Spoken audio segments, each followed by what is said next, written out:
अच्छा, आपने बहुत सारे वीडियोस लाल किले के तो देखे होंगे, मतलब कि लाल किले में है क्या क्या, कितने महल कौन से राजा ने बनवाए, कभी कोई इबादत खाना पहले बनाया गया, औरंगज़ेब ने मोती मस्जिद बनवाई, ये सारी चीज़ें तो आपने देखी होगी, ये कोई नई बात नहीं है।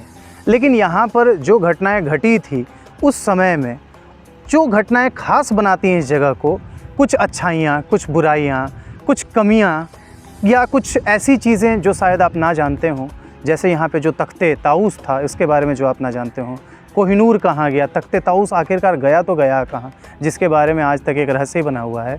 तो आपको ये वीडियो ना पूरे तरीके से देखना चाहिए।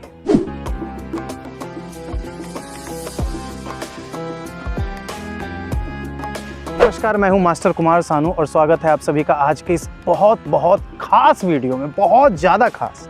और इस वीडियो में आप वो चीज़ जानेंगे जो चीज़ आज के पहले शायद आपको कभी किसी ने नहीं बताई। देखिए, ये कहावत मैं हमेशा कहता हूँ कि इतिहास को तो हम बदल नहीं सकते, क्योंकि जो घटना घट चुकी है वो जैसी है वैसी रहेगी। लेकिन इतिहास को पढ़ने, समझने, देखने के नज़रिए में थोड़ा सा बदलाव किया जा सकता है। और इतिहास को पढ़ना इसीलिए ज़रूरी है, इतिहास को समझ करके ही वर्तमान को और भविष्य को बेहतर बनाया जा सकता है। तो आइए हम आपको ले करके चलते हैं पहले कुछ खास जगहों में। उन खास जगहों के बारे में जुड़ी हुई जो खास जानकारियां हैं वो हम आपको उपलब्ध कराते हैं सबसे पहले, और फिर हम धीरे धीरे वीडियो में आगे बढ़ते हैं।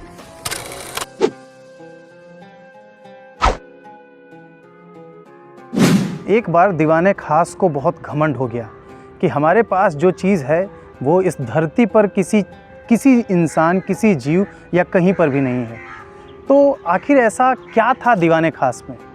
और दीवाने खास में जो चीज़ थी उसका नाम है तख्ते ताऊस, इसे फ़ारसी में कहा जाता है, और मयूर सिंहासन इसे कहते हैं। सबसे पहले आपको बताता हूँ कि तख्ते ताऊस थी क्या और ये मयूर सिंहासन क्या था। देखो, इस चीज़ के बारे में अभी कोई मौजूदा जानकारी मौजूद है ही नहीं, क्योंकि तख्ते ताऊस को जिन्होंने देखा था वो अभी है नहीं, और जहाँ पे तख्ते ताऊस ले जाया गया वहाँ के बाद का कोई रिकॉर्ड अभी तक है नहीं। सबसे पहले तो ये बताओ मुझे कि आज के समय में सोने की क्या भाव है, सोने की कीमत क्या चल रही है? लगभग 8,000 या 9,000 रुपये ग्राम, 80,000 या 90,000 रुपये प्रति 10 ग्राम, 80 लाख 90 लाख रुपये लगभग पर केजी है। ये मैं इसलिए कह रहा हूँ क्योंकि जो तख्ते ताऊस थी उसमें 1150 केजी शुद्ध सोने का प्रयोग किया गया था। जो आज का स्वर्ण मंदिर है उसमें भी 750 किलो ही सोना लगा हुआ है। 450 केजी शुद्ध सोना और 230 केजी के अलग अलग तरह के रत्न, माणिक और कीमती कई तरह के पत्थर उसमें लगे हुए।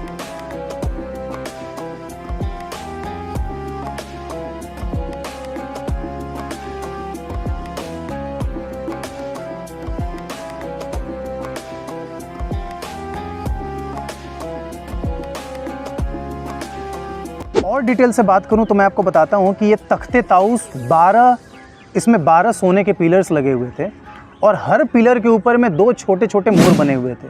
2 मोरों के बीच में एक छोटा सा पेड़ हुआ करता था, और ये मोर के बीच में जो पेड़ होते थे या जितनी जगहें होती थी, सिर्फ और सिर्फ सोने और हीरे, पन्ने, जितने तरह के कीमती पत्थर आज हुआ करते हैं या उस समय हुआ करते थे, उन सारी चीज़ों को उसमें लगाया जाता। ये जो 12 खंभे थे उसके बीच में एक छतरी थी, और ये पूरे जो ताऊस था, ये पूरा जो तख्त था, इसके पीछे में 2 बड़े बड़े मोर बने हुए थे जो कि एक दूसरे को देखते थे। चूँकि वो एक दूसरे को देखते थे और वो एक 2D मॉडल के तरह से थी, तो दोनों की एक एक आँखें ही दिखाई देती थी, और उस दोनों आँखों में से एक आँखों में जो है सो कोहिनूर था।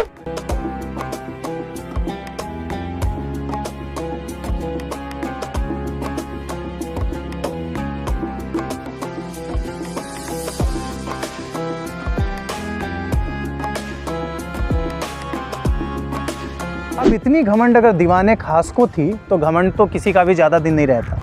मुगलिया सल्तनत की नींव धीरे धीरे कमज़ोर होने लगी औरंगज़ेब के बाद। औरंगज़ेब ने अपने साम्राज्य का जितना हो सकता था उतना विस्तार किया, और आधा समय तो उनका मराठाओं से लड़ते वक्त गुजर गया। और एक बार जो औरंगज़ेब ने अपने दिल्ली या इस जगह को छोड़ा, उसके बाद से वो कभी भी लौटा नहीं मरते वक्त तक। और औरंगज़ेब के मरने के बाद जितने भी शासक हुए सब कठपुतली शासक हुए।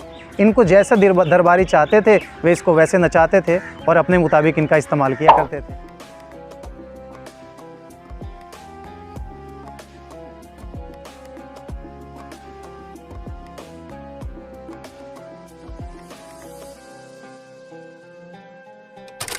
कई बार तो ये दरबारी 10 साल 15 साल के युवराजों को राजा बना देते थे और अपनी मर्जी से इनका कत्ल भी करवा देते। ऐसा कहा जाता है कि इसी लाल किले में 2 मुग़ल बादशाहों का कत्ल किया गया था। उसमें से शायद फ़र्रुखशियार हैं और एक शाह आलम। इन दोनों का इसी जगह पे कत्ल किया। हालांकि इसका कोई औपचारिक रिकॉर्ड नहीं है, ऑफिशियल रिकॉर्ड कहीं नहीं है। आप कहीं भी ढूंढोगे ये लिखा हुआ कहीं नहीं मिलेगा। ऐसा कहा जाता है, यहाँ के लोग भी कहते हैं और कई जगह छोटी छोटी जगहों पे इनका जिक्र भी किया जाता है। अब ये जो कठपुतली शासक थे, इनके बीच में आया एक मोहम्मद शाह नाम का शासक। अब मोहम्मद शाह को मोहम्मद शाह रंगीला भी कहा जाता था, चूँकि सारे मुग़ल बादशाह औरंगज़ेब के बाद जो है सो अय्याशियों के बहुत शौकीन हैं।